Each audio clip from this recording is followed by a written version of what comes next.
जनकपुर नामक गांव में चोपड़ा करके एक बूढ़ा रहता था। वो बहुत कंजूस था। वो एक गाड़ी पर मटर समोसा बनाकर बेचता था। मिलावटी तेल, मिलावटी आटा, ऐसे सब मिलावटी सामान से समोसा बनाकर बेचता था।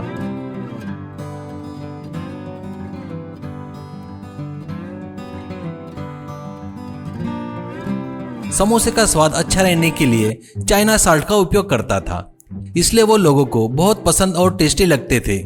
इससे वो मिलावटी सामान से बना है करके उनको पता भी नहीं चलता था। चोपड़ा का सिर्फ समोसे का ही बिजनेस नहीं था, वो ब्याज का धंधा भी करता था।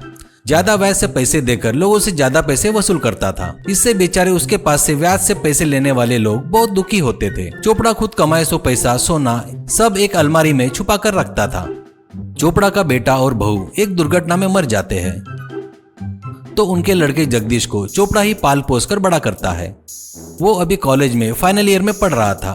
जगदीश बहुत अच्छा लड़का था, जरूरतमंदों की मदद करते रहता था। उसको उसके दादाजी जो ब्याज का धंधा करते थे वो बिल्कुल पसंद नहीं था। दादाजी ब्याज वसूल करते वक्त पैसे देने वाले का दुख देखकर जगदीश का दिल पिघल जाता था। एक दिन कॉलेज में लेक्चरर, आज से तुम्हारी कॉलेज लाइफ खत्म हो गई है, अब आगे आप लोग क्या करना चाहते हो? जगदीश तुम बताओ, ऐसा कहता है। जगदीश खड़ा होकर, सर मैं आगे पढ़ना नहीं चाहता हूँ। अपने गाँव में बहुत से निपुण लड़के हैं, उनको कुछ न कुछ उपाय बताकर अच्छा रास्ता दिखाना चाहता हूँ, ऐसा कहता है। लेक्चरर, इतना अच्छा पढ़ने वाला तू और आगे नहीं पढ़ना चाहता क्या? कहता है तो जगदीश, सर मैं नॉलेज के लिए ही डिग्री तक पढ़ा हूँ बस, और मुझे किसी के नीचे काम करना पसंद नहीं है। उन लड़कों को कुछ उपाधि दिखाकर उससे आए पैसों से मेरा हिस्सा मांगूंगा, वो मेरे लिए बस है, ऐसा कहता है। ऐसे गांव में कुछ लड़कों को मिलकर उनको एक जगह पर जमा करके उनको क्या क्या आता है करके पता करता है और उनको कितना पैसा चाहिए वो भी पूछता है। एक दिन गाड़ी के पास चोपड़ा जगदीश से, अरे बेटा आगे की पढ़ाई नहीं करता बोल रहा है ना, तो अब तू अपना ब्याज का धंधा देख ले, अब मेरा आराम करने का समय आ गया है बेटा, ऐसा कहता है। जगदीश, दादाजी ये पाप का धंधा मैं नहीं करना चाहता और ये मुझे पसंद नहीं करके आपको भी बताया ना पहले ही मैंने, ऐसा कहता है। चोपड़ा, ये अपने दादा परदादा से आ रहा पवित्र धंधा है, इसे ऐसे बोल रहा है क्या? क्यों? ऐसा कहता है। जगदीश, किसी जरूरत के कारण लोग तुम्हारे पास ब्याज से पैसा लेने आते हैं, तुम पैसे देते हो अच्छा है, पर इसके बदले में उनसे ज्यादा पैसे लूटते हो, ये पाप है।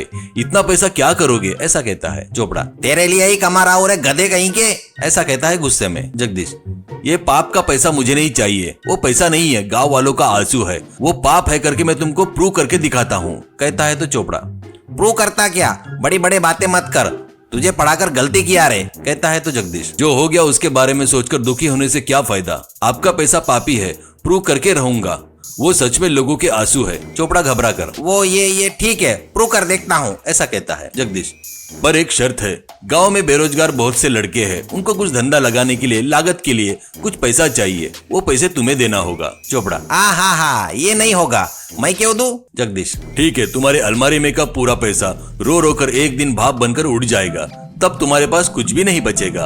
अभी से आपका पैसा रोना शुरू कर दिया, एक सोने का सिक्का लेकर आओ, मैं साबित कर दूंगा कि वो रो रहा है करके, ऐसा कहता है। चोपड़ा घबरा कर दिनेश को घर के अलमारी के पास लेके जाता है। बाद में वो खोलकर उसके सामने एक सिक्का पकड़कर, कहाँ है? रो तो नहीं रहा है, क्यों रे बेमतलब मुझे डरा रहा है, ऐसा कहता है। जगदीश वो सिक्का लेकर, डरा नहीं रहा हूँ दादाजी, ये पैसा रोना शुरू कर दिया है, देखना है तो आप देखो करके सिक्के को जमकर दबाता है। उसमें से पानी की बूंदें निकलती है। वो देखकर चोपड़ा, हे भगवान, हाँ सच में पैसा रो रहा है करके चक्कर आकर गिर जाता है। बाद में वो उठता है तो खटिया पर सोया पड़ा था। वो उठकर, अरे जगदीश, वो पैसा अभी भी रो रहा है क्या? ऐसा कहता है। जगदीश, फिलहाल रोना बंद कर दिया है दादाजी, पर उन पैसों को लोहे के पेटी में बंद करके रखे तो वो रो रो कर भाप बनकर उड़ जाएंगे, उसे बाहर लाना होगा। वो पैसा लोगों के कुछ काम में आने को होना। गांव में जो बेरोजगार है ना, उनको उन पैसे से कुछ प्लान बताकर उनको एक रास्ता दिखाना चाहता हूँ। चोपड़ा, उनके धंधे में अगर तेरा हिस्सा रहेगा ना तो दूंगा, ऐसा कुछ है तो बता तो दूंगा, ऐसा कहता है। जगदीश ठीक है कहता है। वैसे वो पैसा लाकर उन लड़कों से साइकिल पंचर रिपेयरिंग की दुकान, बाइक मैकेनिक की दुकान, किराने की दुकान, कपड़ों की दुकान, ऐसे बहुत से दुकान लगवाता है। वो सब बहुत खुश होते हैं। एक लड़का, भैया पैसा रोना बोले तो कैसा भैया, क्या करके आपने आपके दादाजी को यकीन दिलाया भैया, ऐसा कहता है। जगदीश, थोड़ा कपास गीला करके कान में छुपा कर रखा था, दादाजी को दिखा नहीं, वैसे निकाल कर सिक्के के पीछे दबा कर रखा, ऐसे सिक्का रो रहा है करके बोल दिया, ऐसा कहता है। उसके दिमाग को बुद्धि को देखकर सब लोग तालियां बजाते हैं। ऐसे वो हर महीने जगदीश के हिस्से के पैसे उसे दे रहे थे। वो लाकर दादाजी को दिखाता था। अपने नाती की जिंदगी